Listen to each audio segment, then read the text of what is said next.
Welcome to Real Estate Radio Live, an informative and engaging hour discussing everything you need to know about the world of real estate. Your hosts, Bobbi Decker and Buddy Sophey of Sotheby's International Realty, provide education and insights important to buyers and sellers locally, nationally, and globally. Selling your home to a foreign buyer or a new recent transplant to your area? Contemplating a second home or a vacation property somewhere else? Looking to find a solid investor market area? Then this show is for you.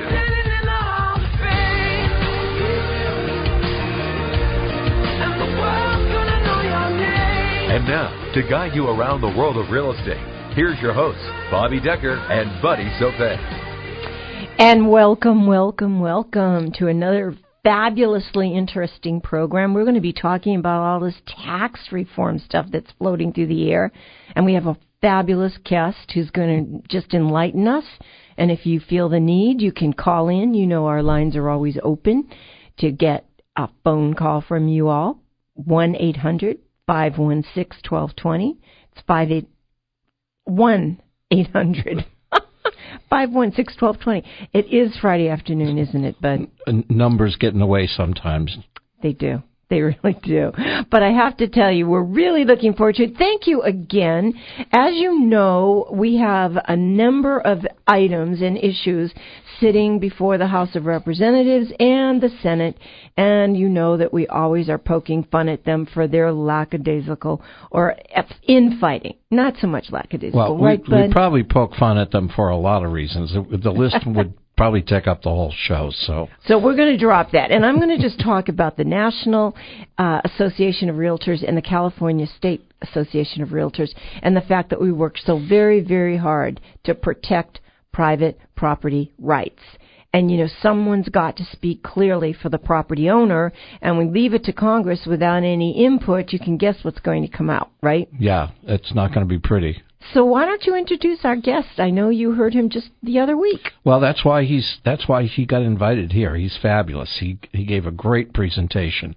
And I have to tell you, it's Michael Verdone, and Michael has been probably one of those local advocates that nobody gets to see very much or know very much about. So we're glad to have you on the radio today, Michael, because you have been a long-term committed guy working with the National Association of Realtors, the California Association of Realtors, and the local San Mateo Association of Realtors to really work on property rights issues. So why don't you give us a little bit of your background before we jump into this tax morass that we're in the middle of right now?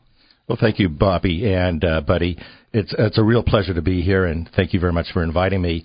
I've been doing this for 44 years. I got my license when I was 18, so you can do the math. Yep. Double major in finance and economics, so I've always been interested in crunching numbers and politics, actually. And during this time, I've seen interest rates up to well over 17%, several market adjustments over the years. But the bottom line is the creation of wealth is always the ownership of real estate. Yes. And sit on the as a director for the National Association of Realtors on their Federal Taxation Committee, and I own Economic Concepts, which does residential real estate here on the peninsula in San Francisco area, and syndication and portfolio management as well. Yeah, so you've really got a very rich history in this, and you live it and work it every day. So there's some kind of sense that not everybody on the planet's going to have when it comes to that kind of focus. Well, prior to Michael becoming the NAR director, by the way, that's representing San Mateo County, so that's pretty prestigious. I had that position before Michael. You did right? A fabulous job. Handed it off. Oh, yeah, right. I'd come home tearing my hair out after being on the tax committee. Going to Washington. Right. But I have to tell you, you're doing a fabulous job of representing us. And you're there at a really interesting time, Michael. You know, when I was there, it was kind of like, same old. It's more exciting now because there are changes in the wind.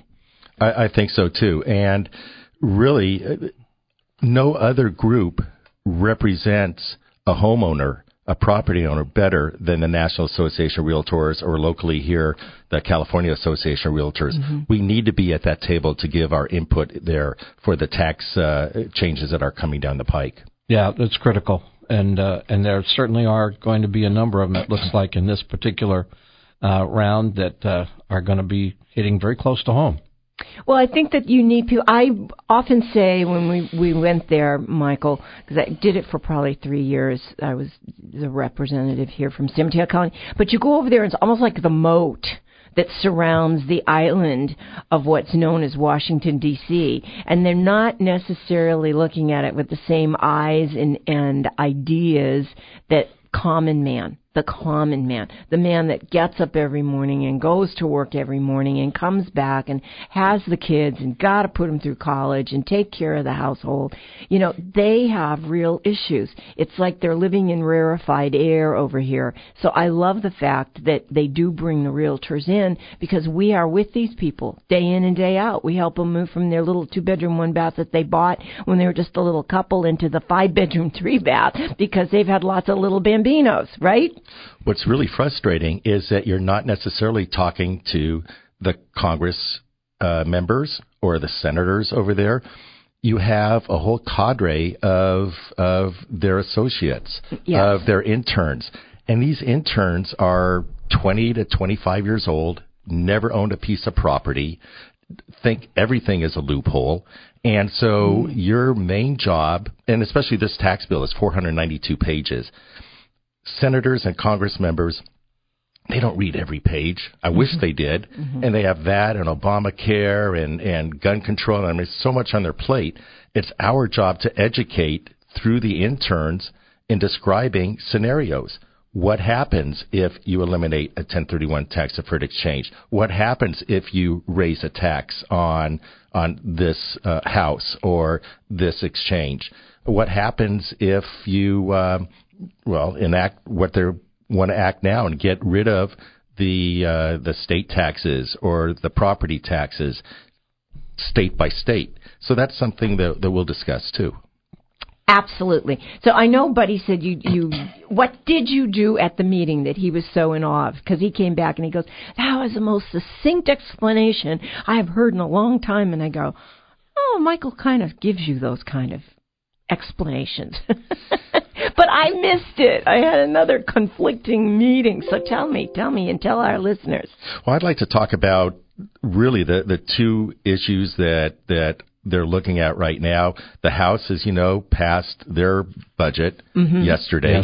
So I'm going to talk about tax reform in the House versus what the Senate is proposing, if that's okay with you and our listeners. Sure.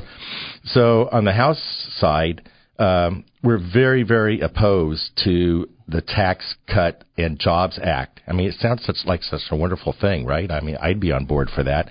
But when you really look at it, and especially when you look at it from California is a high tax state, along with New Jersey, New York, and what's the other state? Definitely Massachusetts. And Illinois. Illinois is a high-tax state. You know, we talked about how a property over there, I paid $16,000 in property taxes in 2005, and those same property taxes in downtown Chicago are now $38,000. So, I mean, it's just out of control. So this is what the legislation would do. It would limit the exemption on capital gains tax from the sale of a primary residence. Now, currently, you have to live in your home for 2 out of 5 years. The new rules in the House would now you have to live there 5 out of 8 years before a sale will qualify for the exemption versus just, as I mentioned, the 2 years out of 5. This will create a hardship for homeowners that may have to move inside of that 5-year window. They may have to upsize, downsize, but now they have to be there for 5 years out of the 8. It also pushes our inventory issue, which is a problem already. All across the United States, not just here in California. Right. It also caps the mortgage interest deduction at $500,000 for new mortgages. That interest deduction is currently $1 million. Really, here in the Bay Area in Silicon Valley, you can't buy a condo for $700,000. Yep, sorry. So bringing this down to $500,000 again is going to really limit the inventory. It also increases the standard deduction to $24,000. They will eliminate the state and local income tax, but they will retain the property tax. So that's pretty much a nice savings. eliminate the deduction on interest on student loans, eliminates deduction for medical expenses, and eliminates the deduction for personal casualty losses such as hurricanes and the wildfires we've had here in Northern California. That? You can't write that off. Oh, it just drives you crazy. Well, and the reasoning behind it, Michael, did they ever go into the reasoning behind, or do they just kind of set down these rules and say this is how we think it should just go? When I go to Washington, D.C., and representing California, the average person does not live in $1 million home. Unfortunately, that's what they go for here. You could get a mini mansion for $200,000, $300,000. The average area is $188,000 for a home. And so having a $24,000 standard deduction really helps them, but not everybody else. Not everybody else. That's amazing. Well, we're going to come back. This is very, very interesting. And who knows? We may solve all the world's problems right here at RE Radio Live this Friday with Michael Verdone. So stay tuned. We're going to break for a few commercials, and we will come on back. And if you would like to call in and talk with Michael or with us, 1-800-516-1220. Thanks for listening to RE Radio Live.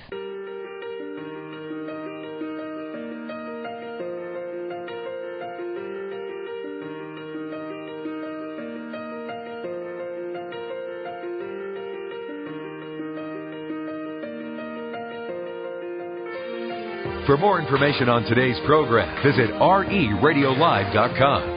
That's RERadiolive.com.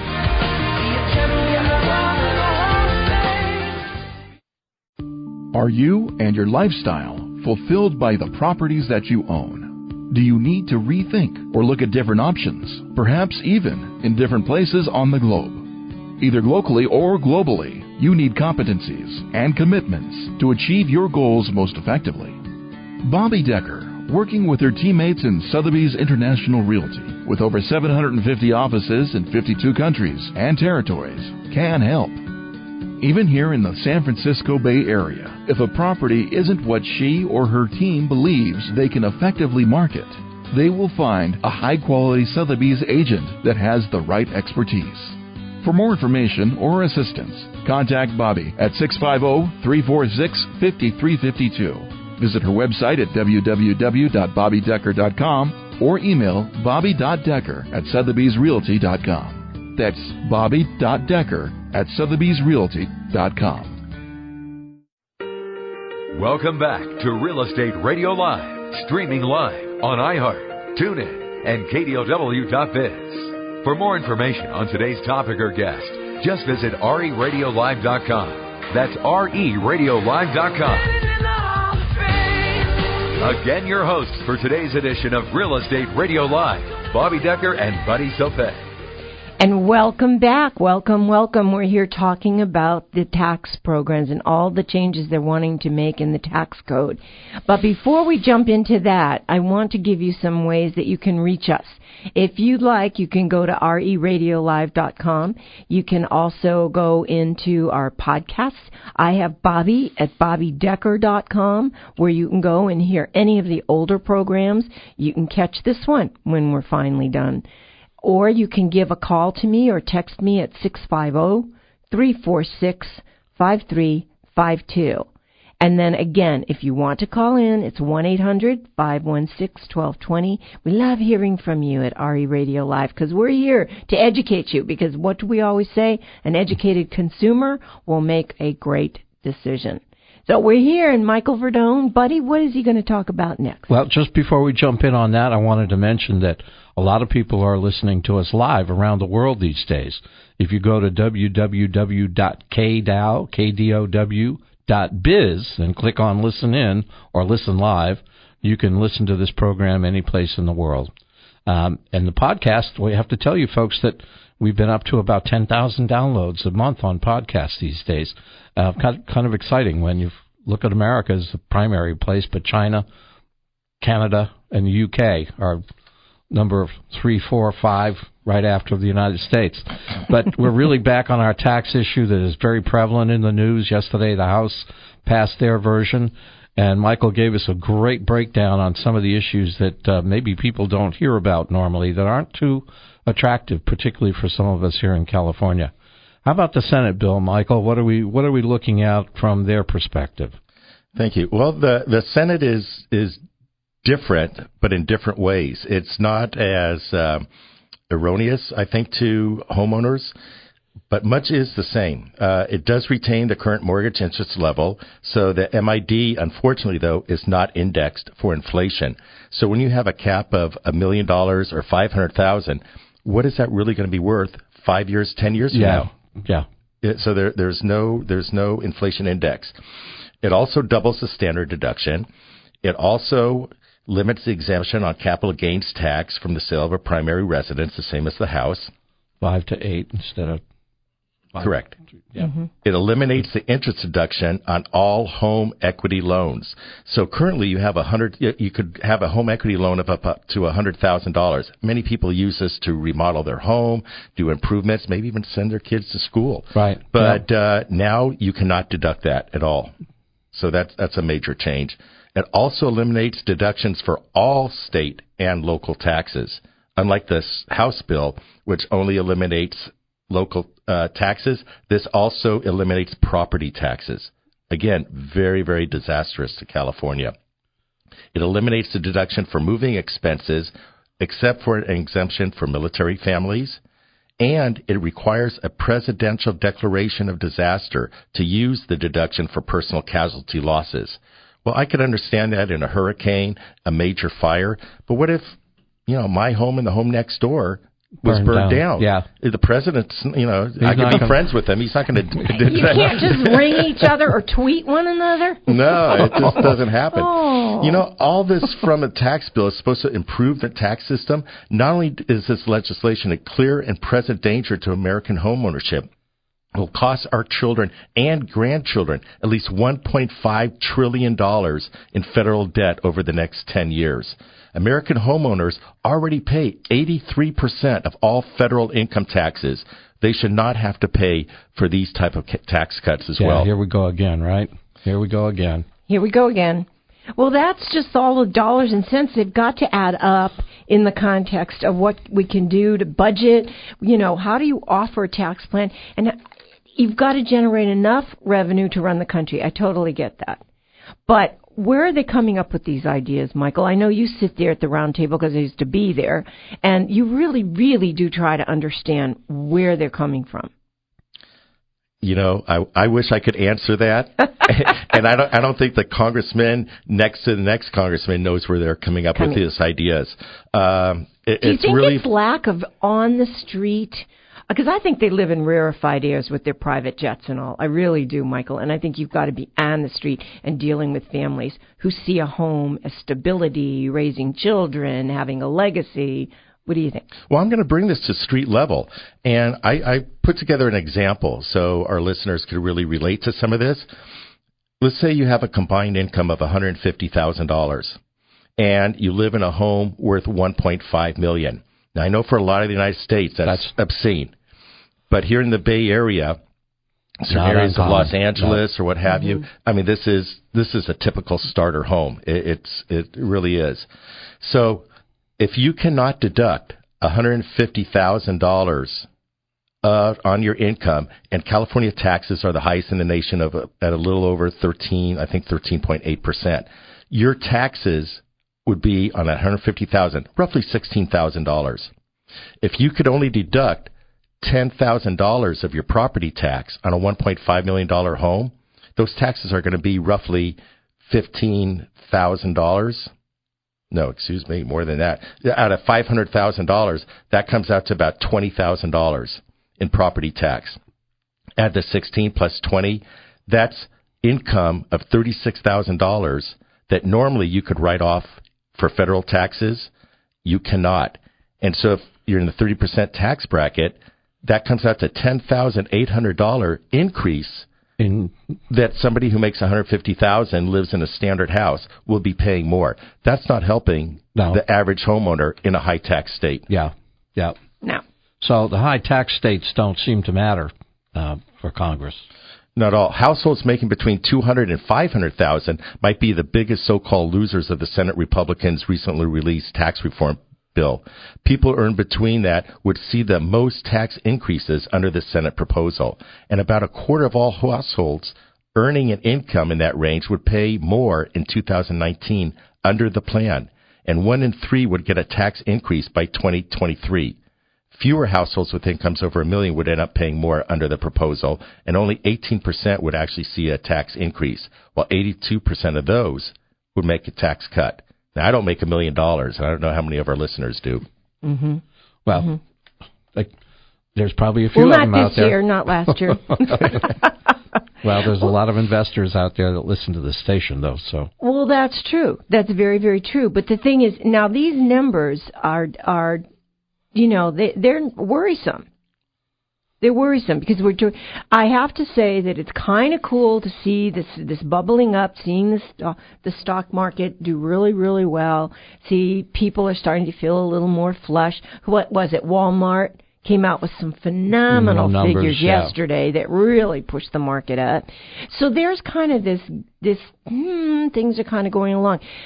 We only have 2 minutes, Michael, but when we come back into the next segment, I would really like you to kind of drill down on what you think could be eliminated to keep it moving along in that direction. If we were going to say, Michael Verdone, give us your ideas on where they might do. Because I know you sit there and you go, well, if they would just kind of change it to this or modify it to that, then maybe it would make a really wonderful program and get this economy bubbling a lot.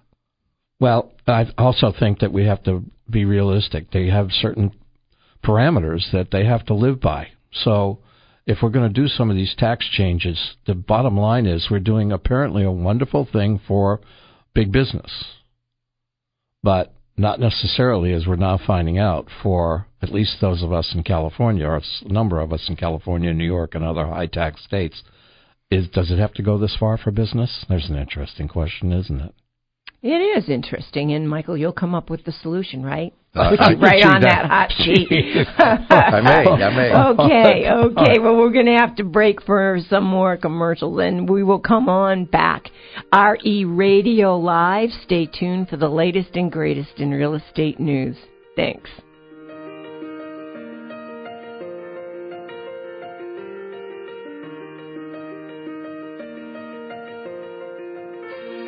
For more information on today's program, visit RERadiolive.com. That's RERadiolive.com. Welcome back to Real Estate Radio Live, streaming live on iHeart, TuneIn, and KDOW.biz. For more information on today's topic or guest, just visit RERadiolive.com. That's RERadiolive.com. Again, your hosts for today's edition of Real Estate Radio Live, Bobbi Decker and Buddy Sophet. And welcome back. Welcome back. We're talking about taxes with the House, with the Senate, how they're going to impact us, who's going to be happy, who's going to be unhappy. And, Michael, I do have a question for you. They keep talking about this Gang of Six, which is a group that includes 4 legislators. They're the Speaker, Paul Ryan, Majority Leader Mitch McConnell, along with House and Ways Means Chairman Kevin Brady. Then you've got the Senate Finance Chairman, Orrin Hatch. And then from the other end of Pennsylvania Avenue is the Treasury Secretary, Stephen Mnuchin, and then your Gary Cohen, who is the director of the White House National Economic Council. Now, who is this Gang of Six, and how are they so powerful? They're the ones who are really corralling the rest of the Republicans and whatever Democrats they can. None, actually. So far. He won the prize. But here, the GOP really, really politically needs a win. Yeah. And this is why this is being rammed down the throats of both houses. Speaker McCarthy, he's from Bakersfield. And Republicans in the other high-tax states like New York and New Jersey backed off. They fought this. They fought it, which is one reason why, at least in the Senate plan, they're keeping the property tax deduction. The reason the GOP in California, and there were 6 Congress members that voted for it is because politically the choice is you're either going to follow this, you're going to either follow McCarthy in Bakersfield, or we're not going to fund you in the next election. That's selling out California. Yeah. And that's not right. So we're actually looking to do what we can politically to replace those people. Mm-hmm. We need to get them out of office. When one is elected, you need to represent your constituents, and they do not. Mm-hmm. Yeah. Yeah. And I can tell just by the fire in his eyes, he doesn't believe what he's saying across this mic. Oh my gosh! Quick. Well, but that's certainly been it is. Somebody's got to have a passion about it. What's right? Yeah. So there's kind of a damned if you do and damned if you don't, though. In one regard, we have all been in the framework that Congress hasn't done very much of anything for quite some time, with any sense of us here on the street. But the reality of it is now they're trying to move and do something, and we're going to get some serious disagreement here and there, and it depends on whose ox is getting gored, and ours is in this particular case, it appears. But the good news is it's not all done yet. That's right. But and you had that 6-letter word you were going to talk to. Well, I'm going Mr. there. Verdone You know, my stories are a little bit longer than yours. Right. I'm the cut-to-the-chase person, right? I have too much fun. So the reality of it is, okay, we've got numbers and things that recall or require that we can only do certain things. That's because we can't go over certain budget limitations within a decade of adding $1.5 trillion to the debt structure that we have today, the budget structure, too. So doesn't seem like they're thinking about other ways that they might be able to make this a little less painful if they could do something around the budget, and or the possibility of, is a business cut of 20% really the right number? Does it have to be that fixed that fast? What are your thoughts, Michael? What do you feel about all that stuff? With a degree in finance and economics, word budget, I mean, I live and breathe that every day, especially as you do, running your own businesses as well. I haven't heard in California or nationally really talking about cutting any expenses, be it military, be it other programs that they have, border wall, who's paying for that. And I don't want to get too political, but it's always, we need money for this. We need gas tax for that. We need to start really cutting, and then we can actually afford some of these programs without hurting home ownership. In terms of a 20% tax rate, maybe 25 would even still be great. United States has the third highest at 38.92% tax rate. The only people that beat us are United Arab Emirates and Puerto Rico at 39%. And we know Puerto Rico is pretty much bankrupt. They're doing real fine. Chad, Congo, Equatorial Guinea, Zambia, Cameroon, all African nations have 35%. I don't know how economically they're doing as well. But some people would say not that good. However, now you look at why do major corporations like Apple and Google and what have you have so much money overseas. And one of the things we need to do is lower our taxes so they could repatriate that money back to the United States and build jobs here and do other things there. Ireland, so many people park their money in Ireland, 12.5%. Business tax, yeah. Business tax. Yeah. Bulgaria, Gibraltar, Paraguay, the 10%. The EU on average, when you add in France and Germany and Spain and Italy, their average is 18%. So 20% is actually a pretty good goal. Competitive worldwide, but maybe 25%, you wouldn't have to take out so much against the homeowner. Yeah. You wouldn't have to negate sales tax and property tax. 7 states have no state income tax. And 5 states actually have no property tax. So they're not hurt one way or another. No, that doesn't matter to them. Correct. Now, just to be a bit of a contrarian, I did read a little bit today that suggested that some of the issues kind of work around. Oh, we got 5 minutes. Work around the issue that, if we were a little bit more conscious about cutting costs, like even here in California, because we are the highest tax state in the United States, if we spend a little more time figuring out how to cut costs, as you brought up, Michael, rather than just add more, it could make a substantial difference if we looked at some of the issues that maybe need a little closer attention on how we're spending and using our dollars. It definitely has to.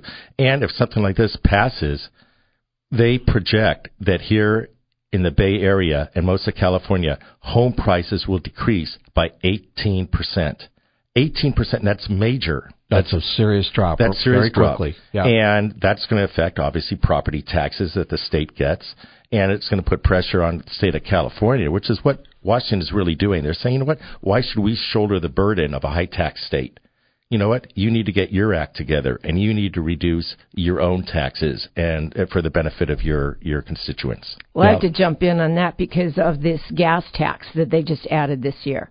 You know, I mean, Michael, what did they do with the taxes that they gathered? Was it 5 years ago, 7 years ago? When did they have that to repair the roads? And now, and how many potholes did we hit on the way here? Hey, when we were in Central America, I learned a new phrase in Spanish, and I hope I say it correctly, but mucho hueco,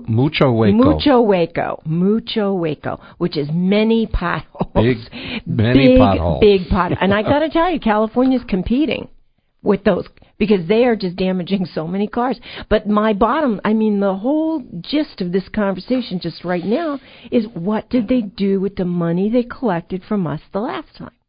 You know, so much of this. It's budgeting. It really is. And it's also in Illinois and Cook County, Chicago primarily, are almost bankrupt as well. And it's because nobody is willing to tackle the pension reform as well. And we have that very high here in California. And God bless our teachers and our safety people, police and firemen. But, you know, I cannot live off my Social Security. I have to budget on my own. I don't get a pension. And I think those type of officials really need to be a little more participatory because they were promised the moon and it's just not delivering. No, and I don't think you can. I mean, the world has changed. It really has. It is not the world my father knew when he died 30 years ago. It's not the world we knew 20 years ago, 10 years ago. I mean, you don't have two tumbling stock markets and not come out of that unscathed and say, ooh.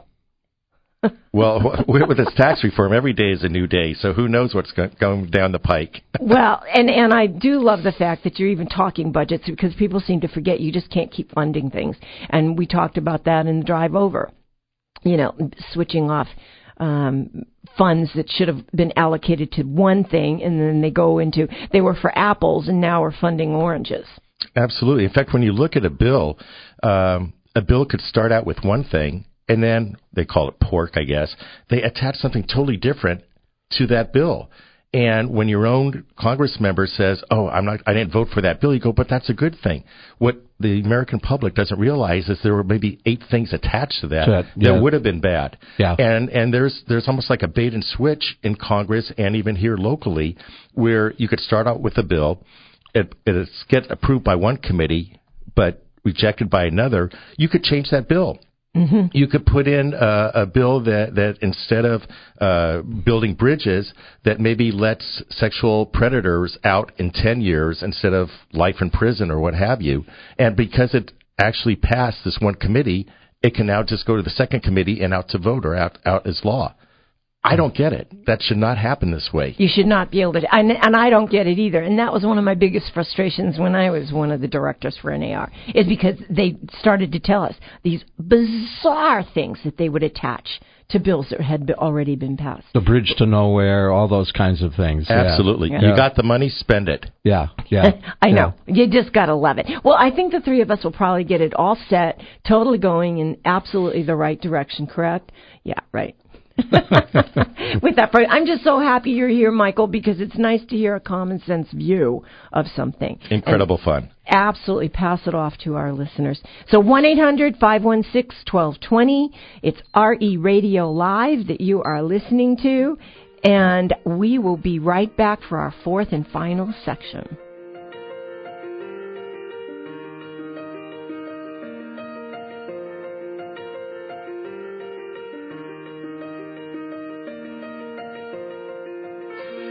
For more information on today's program, visit RERadiolive.com. That's RERadiolive.com.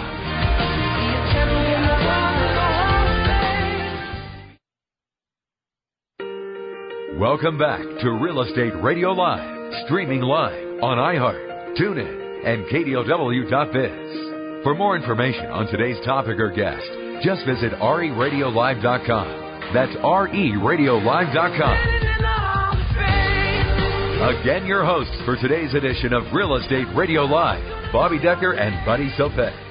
Welcome back to RE Radio Live with Buddy and Buddy and Michael. Today we're discussing all the changes that may come to be in our tax laws, right? That was a pretty hefty sigh I just heard. It was. It just, I have to tell you, I look at it and I just think, oh my gosh, what are they doing? But anyway. Whatever it's going to be, something's going to change, I think. That's right. And supposedly change is good, right? Because it doesn't leave things status quo. So we just can hope and pray. Well, some of the areas that Michael's alluded to don't sound too attractive to a number of us yet. But let's see what happens. The party is not over yet. And you do have some other issues that you want to throw out to our listeners before we wrap this up, right, Michael? Unfortunately, none of them are really good. Here in California, we have over 140 miles of coastline. And really, you look at Texas and Florida and all up and down the Atlantic seaboard and the Gulf of Mexico and, of course, the Pacific. The Coastal Commission is getting very, very strong and very much against homeowners. They're talking about a managed retreat here in California. What a managed retreat means is, you know what, if by sea level rise some of your bluff is eroded, that's okay. That's nature. And we're not going to do anything about it. So, these are homeowners that may have lived on the coast, bought a beautiful beachfront. I mean, think of Malibu. Oh, my gosh, yeah. Diamond Beach, or that black carbon beach. Absolutely. Yeah.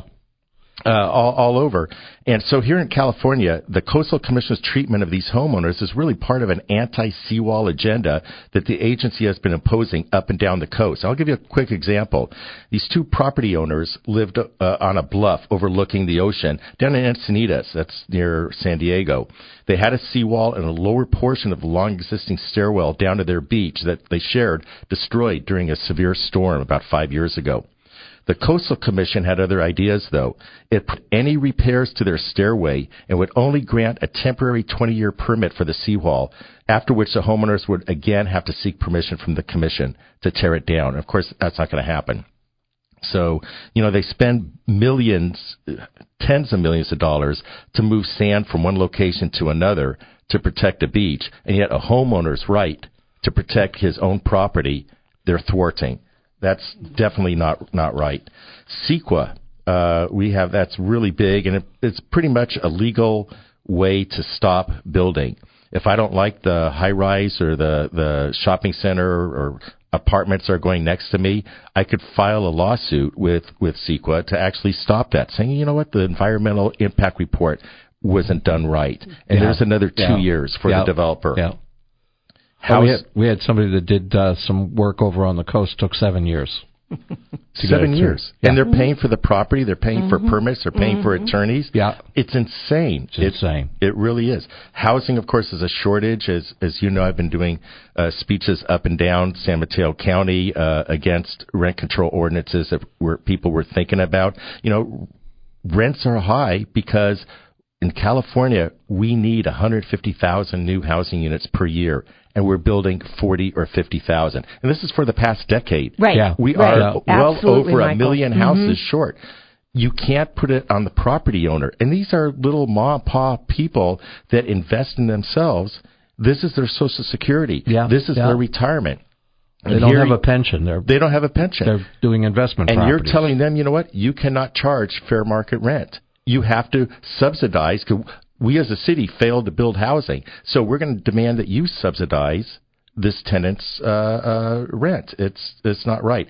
Fortunately, Senator Scott Wiener, he's out of San Francisco, he's really issued a lot of bills to promote housing, to actually put penalties on cities that don't rapidly come up to their building quota. Yeah. And he's been on the forefront. I'm very proud of Senator Wiener to build housing, because that's what we need. That's what we need, that and better transportation, so people can build around the transportation corridors, higher density, and that protects really the neighborhoods. As a realtor, and you're realtors also, we're enmeshed in the community more than any other profession. Yes. We care about schools. We care about parks. We care about property values. We care about security and safety in our roads.